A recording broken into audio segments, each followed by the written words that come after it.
Welcome again to Higher PhD's YouTube series on alternative career path success stories, ACPSS. One of Higher PhD Career Society's mission is to help talents with graduate degree navigate careers outside of academia. PhD and master's, we learn so many skills that can be transferable to a variety of jobs and industries. However, the challenge is that in academia, we are not exposed to the job options outside of it. So this talk series objective is to showcase stories of people who have made a successful transition to a career path you might or might not know about. So we try to find speakers who you can relate to, who have gone through struggles to make it to where they are today. So after this video, I hope you will feel, yes, I can do it too.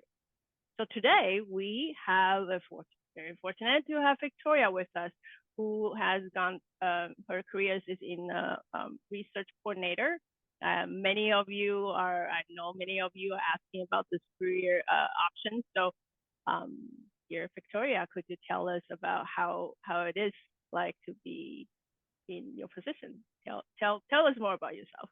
Yes. After I graduated from my PhD, I basically was applying to a lot of biotechnology positions and got hired as a research associate at one of the startup companies, basically due to my background of knowledge. So this company was focused on doing research in the type 2 diabetes field. And I graduated with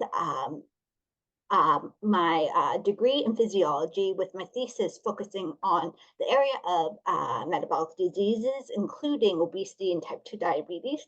And that is basically how I landed my position because they're very interested with my background. So who is that person who is like, how did you even find this job? So University of Manitoba has this association called the Bioscience Association of Manitoba, and that's when all these biotechnology companies are members of this association. And based on that page, I kind of looked at all the different companies that were available in Manitoba and emailed each one and the relevant ones that I think was applicable to my area.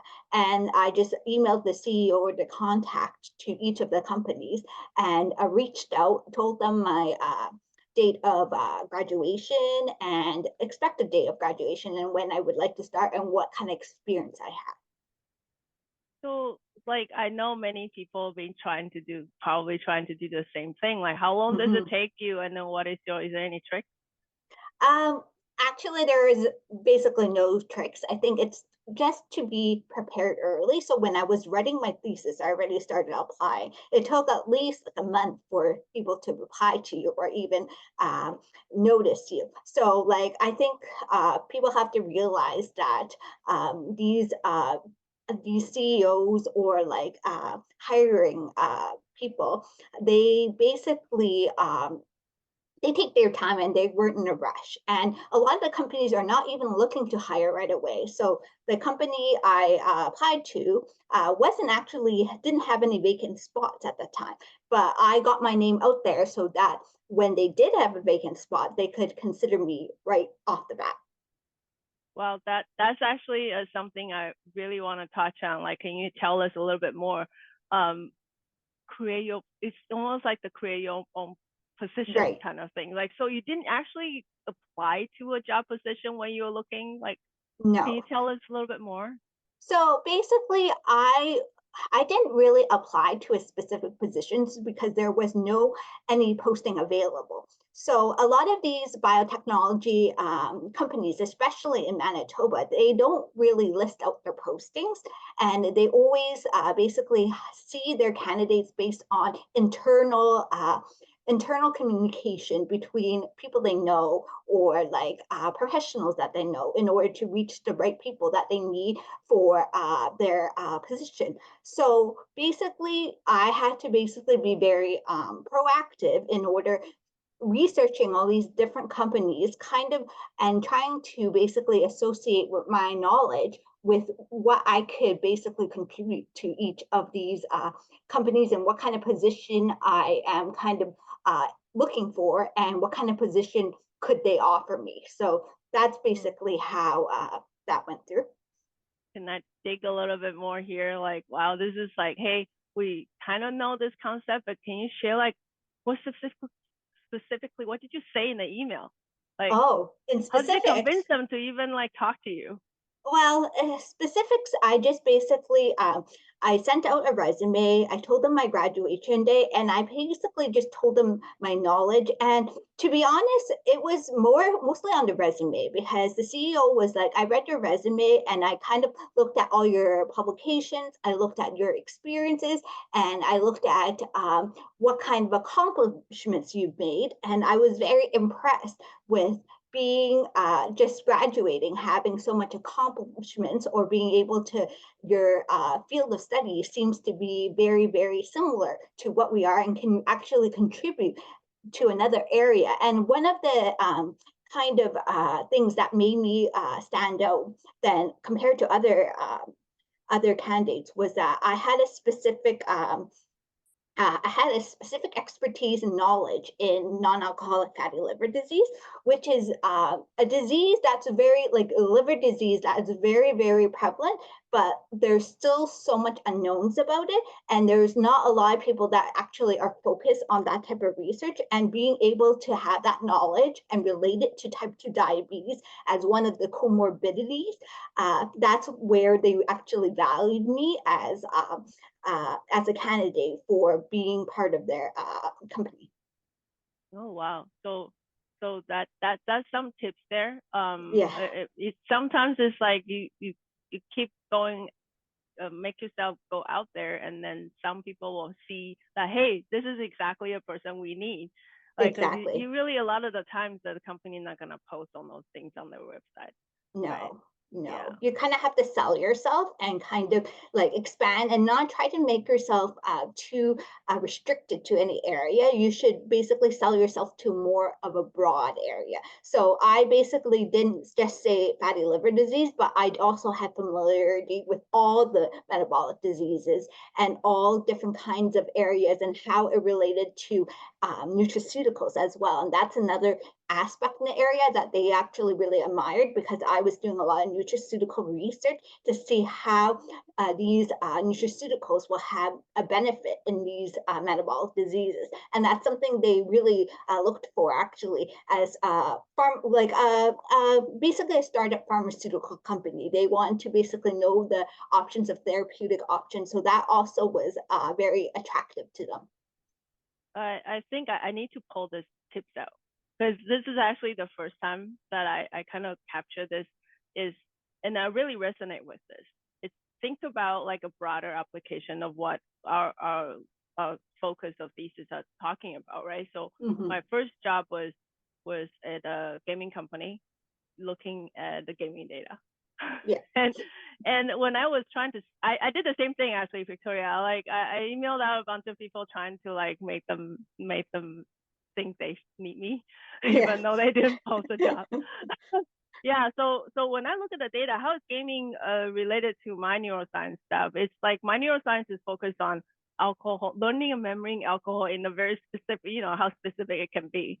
Right. But I sell it to the company as, hey, your gamers are learning this game, and then you want to have reach a sweet spot where they don't find this too hard or too easy. And I'm like selling my learning and memory background, but that's just a little bit thing that I do. Like I think that's why you did, right? Yes. Like think broader, right? Yeah. Yeah. Yeah. And I think that's exactly, you basically hit the nail on the head, in which like you really need to basically, even though it doesn't seem applicable, you can think broad and see how you can link that knowledge to that company, or that, or a potential role in that company. And you're a lot more diverse that way, in which you can be, you can try to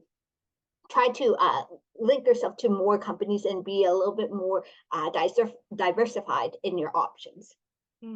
That's such a great advice. So now I'm sure everybody is so curious about this. How Mm. is a research coordinator's job like in industry? How is that different from academia? Can you tell us a little bit more about your day to day and things like that? I think the biggest difference between being a scientist or a research coordinator in a industry lab setting compared to academia is that you're not really focused on following the principal investigator and their basically their the rules or their direction that much. It's I had a lot more freedom in which to basically educate the scientific uh, executive director and basically educate him about which direction we should go, kind of basically offer what projects and what kind of ideas we can go out there, versus I think in an academic setting you had to really follow very closely to the scope of study or research of your principal investigator. There's not really much room for you to like offer any type of creativity and ideas, and basically you don't really get the opportunity to try or to get more new projects and really in that way. That's why I think the industry lab is a lot like you. There's a lot more freedom compared to academia. So another question I Mm-hmm. know a lot of people like to ask about the research coordinator is, do you need a PhD for it? Did you have a PhD or a master's? And oh yeah, tell us a little bit more about your degree, and then Yeah. if you see any differences in master PhD getting your job.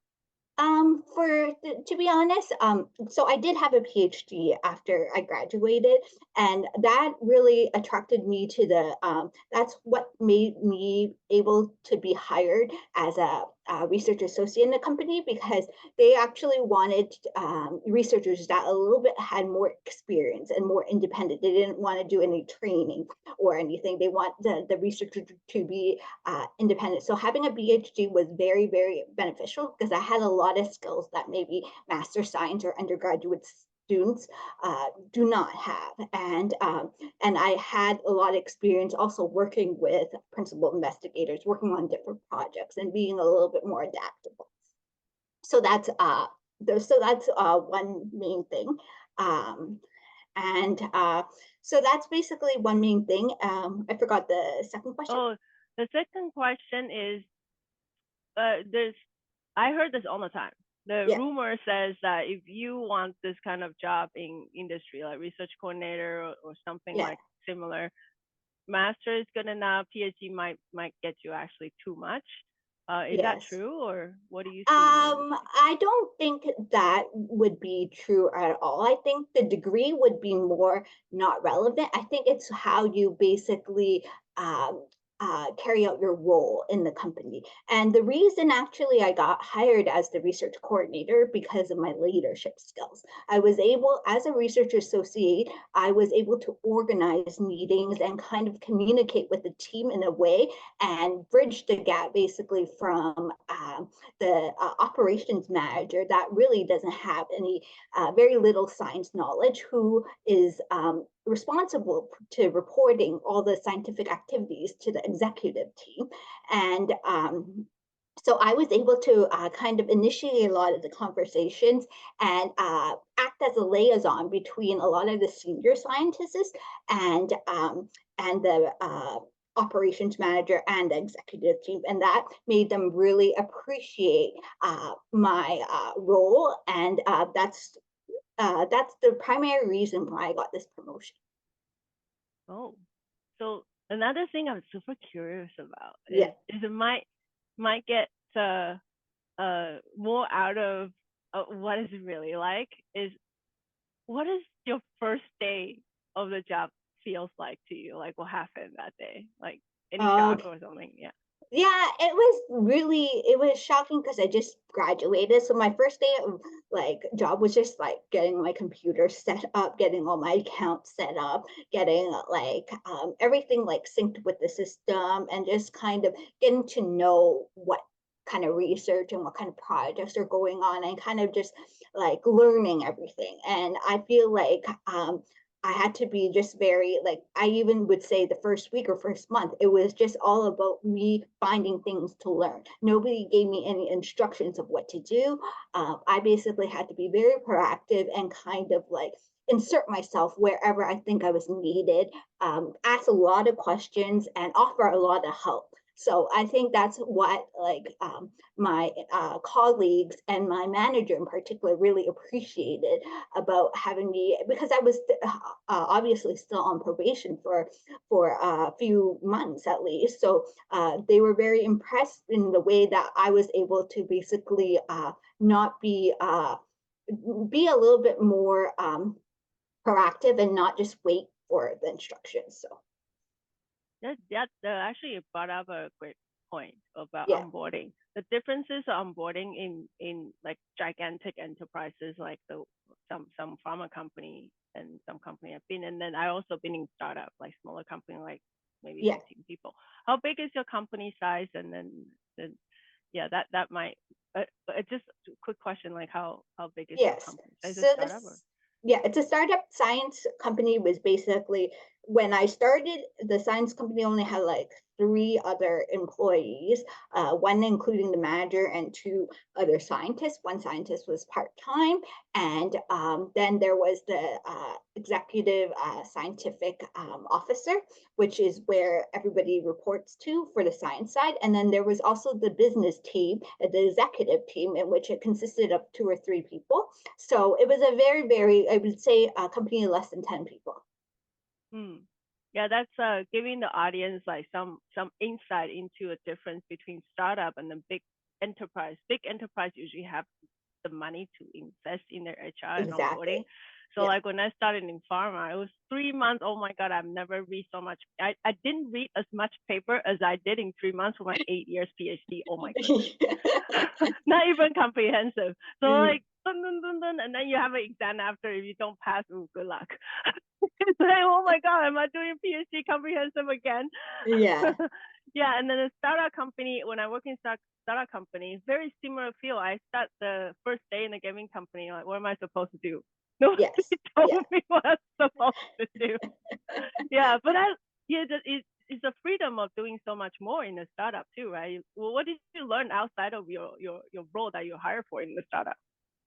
I learned a lot about like how to basically like I've never had to really interact with so many like scientists like in this role. I was like more like, I think as a graduate student you're a little bit more independent. You don't have to communicate as much with, because you're all doing your independent work in this startup company. And it's because we have such a tight like so many little amount of colleagues or people in the company, we had to really like communication was key. And I really learned how to communicate with different personalities, and how to basically, I would say, for lack of a better term, really dumb down the terminology, and really kind of basically explain my science and my knowledge in a more like general way that like the public will understand. So I really, because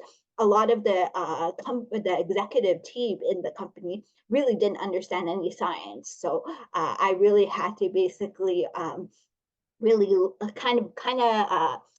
dissect my knowledge and kind of make it more simplified in that way. There's another thing I digging onto the communication part. At least Yes, I noticed the difference between the expectation of communication in academia yeah, versus industry are quite different. So yes. what do you feel? Do you have any expand on that on your experience?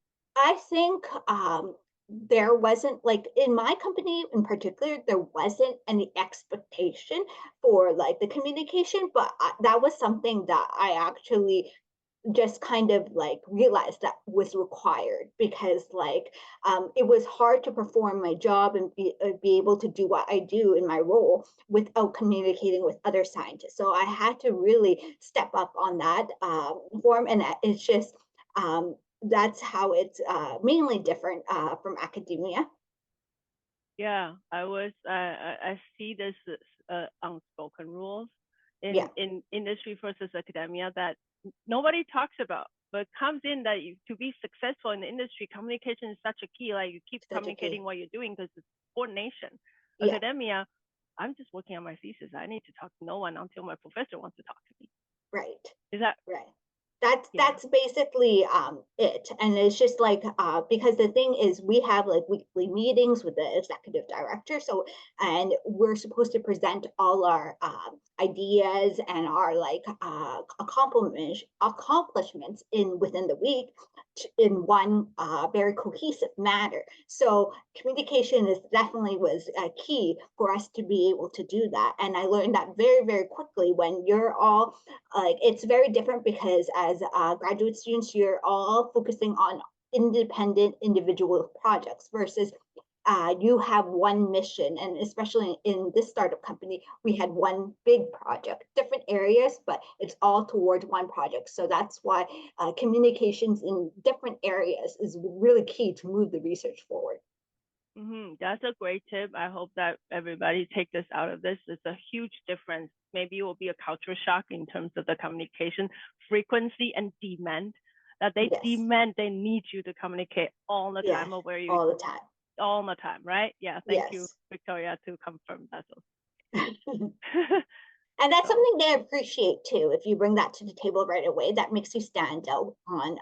And within 1.5 years, I got like promoted to this position just because of my communication. So that's another that's another key. Like yeah, me too. Like same experience. I see yeah, people come in, not even just academics, right? yeah. Anyone who got Anyone. out of university, they're not used to this, so they just do their own work, like school project, do their own work, and they don't talk, they don't communicate it out. Those people are the one that will not get promoted, Yes, right? exactly. And I Yeah. worked with a lot of in the startup company. There was a lot of senior scientists that actually been graduated for years and had more experience than me and had more knowledge than me, but did not have that kind of communication aspect or leadership kind of manner in which they didn't really recognize their leadership skills as much because they didn't have any. They didn't communicate with each other, and they didn't weren't able to kind of work as a team, in which when they brought me on board, I was basically able to form that team and make that team seem like more of a team and communicate in a manner that like everybody understood and that everybody appreciated. Mm-hmm. That's such a great tip. Thank you for sharing that. I'm gonna shift the gear a little bit into the tips on how to enter your sector industry. I know you have touched on some. Is there anything Yeah. else that you want to share with us? I think in order to enter industry, I think you really have to cater, like you have to really realize that in industry, they basically are hiring people with experience. They want people with work experience, and education may not be number one importance in a resume, because the thing is they are looking at everybody's resume with PhDs or masters or the same level of education. And what's important is, in order when you're just coming out of academia, how does your knowledge and what you know stand out from anybody else? And what is your basically niche area or niche knowledge that is different from everybody out in industry right now? So that's I think that's the key advice I would give to people entering industry, especially immediately out of academia, is to find your uniqueness Mm. to each position or to the company. Yeah. Oh, that's such a good advice. I was just recently doing some exercise of personal branding. It's it's that exercise is find out what uniquely as you as a person to you can offer to the rest of the world. And Exactly. it's a homework. You're not gonna figure it out in like one day. You gotta work No, on it, right? Like right. how did you go through that process? I think looking through your thesis and basically your entire, like, you might not know it, like you may not know that you know that right away, but actually a lot of it's within, because when you do your thesis or the area that you're very specialized in, you kind of know what knowledge is being lacked out there and what you need to basically translate or relay to the world. And that's basically that kind of, you just have to think back about, like, all through your experience of your PhD journey. What did you learn and what is missing in the research that you've done that is now missing in the world? And how are you going to bridge that gap? So I think that's the most important. Hmm, thank you. And another thing that I think well everybody will be curious about entering a career path is what, okay, we enter sometimes often we have to enter with the entry position that's not our ideal, right? Right. So what is your promotion path like from entry to what can you go after? Uh, Do you see in your company or in other similar where can I companies? move after Yeah, you my said position? you got in as a coordinator, right? Got Yes. promoted, and then what is your promotion path?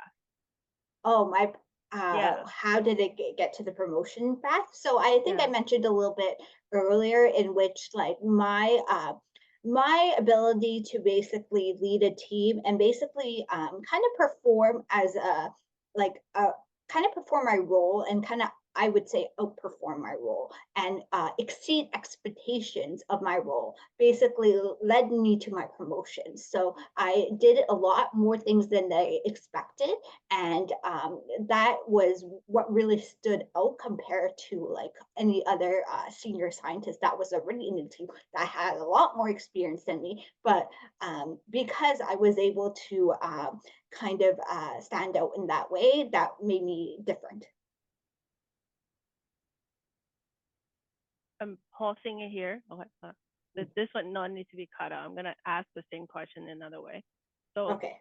uh, people, a lot of people, like especially scientists, PhD background, they're thinking about going to the industry research route. Like, so what do you see, at least from your perspective, what from an entry job as a coordinator, and Yeah. then you got promoted to associate, and then where else can they go? Like, what is the top that they can go to? Is there a Oh, I think the yeah, top would be like the chief executive officer, scientific officer, and then from there, I think it's just like that would be one of the highest levels, I think, in which you're basically, or I would say, a scientific consultant, or even like a liaison. I think a liaison would have been more equivalent to a coordinator, but chief scientific officer would be the highest, in which you basically are responsible for the entire kind of scientific research sector in your company. So that's the highest position that you can actually achieve in industry. mm, mm, thank you. And next, I'm gonna talk about the pros and cons. So these question will help the audience to see if their personality or what they want actually fit into it. Mhm. Can you tell us a little bit more about pros and cons being your job In career the path? work. I think the Yeah. pros is that, like, being able to be very independent, being able to express your creativity and not feeling that you are and I not feeling that you are restricted to the research of a principal investigator. I think it's just like the ability for you to be able to propose projects and potentially get them funded, and as long as you kind of pitch them to the team, is one of the pros of working as, like, a research associate or a scientific coordinator in industry setting. One of the cons is that it can be very exhausting to always like keep up and keep thinking and keep basically advancing yourself, because there's basically no break. You can't just basically be satisfied with what you already done. You have to constantly think of where you can improve, what you can do better. I think that's and it can be kind of exhausting in that way, in which like as a graduate student, you're like, oh, this is my job is done. I finished this and this task is done. But as like in my position or in my role in a company, it's just like the job is never done, and it's I always have to think of ways how to improve and how to continuously contribute to the company to keep my role.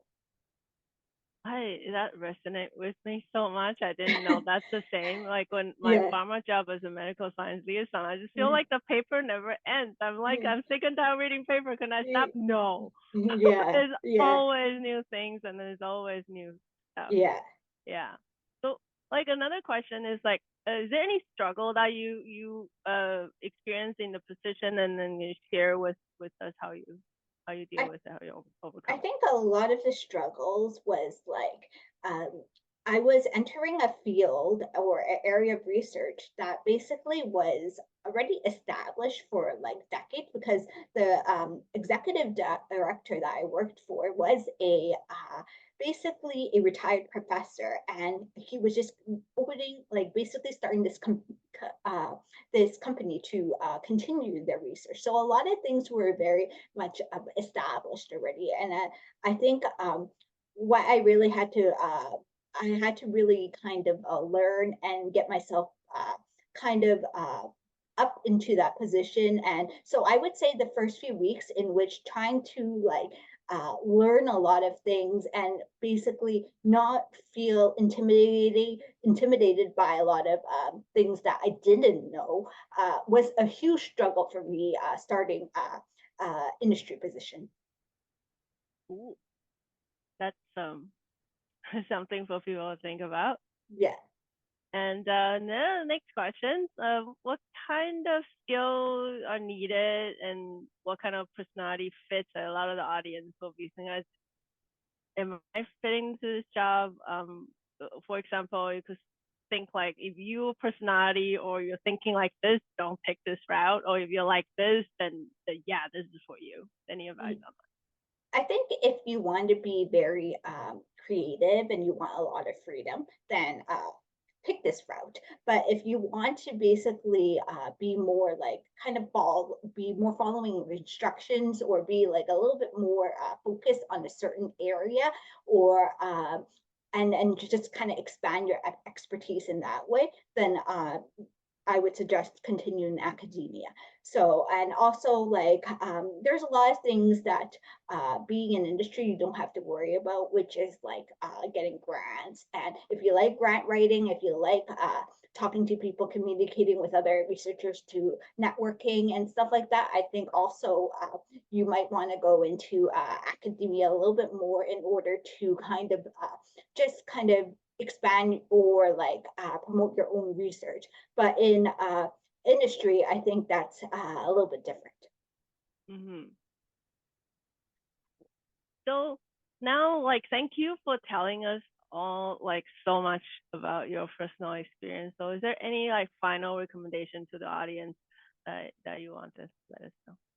I think like as I think my final like kind of take home message is that once you have a PhD degree, or if you have a master's degree, really trust in your degree and trust in what you learned and all the process. You went through a lot of education, not for nothing, and you learned a lot more than you actually anticipate, but then, or you actually think you know, but it's how to apply it into your role and position. And that takes time to adapt to. So that's, I think, the take home message that uh, I would give people transitioning to academia to industry is that take the time and be patient in actually learning how to adapt your skills, or trying to adapt and apply your skills into a more industry setting. Thank you, Victoria. There's so much wisdom and pearl that you've given us today. Thank you for your time again, and No problem. for yeah, for the audience, like higher PhD career society is a nonprofit, so we do live on donations. So if you could click following us or thumbs up this video if you really enjoy Victoria, and yeah, please help us out. And I hope you enjoyed today.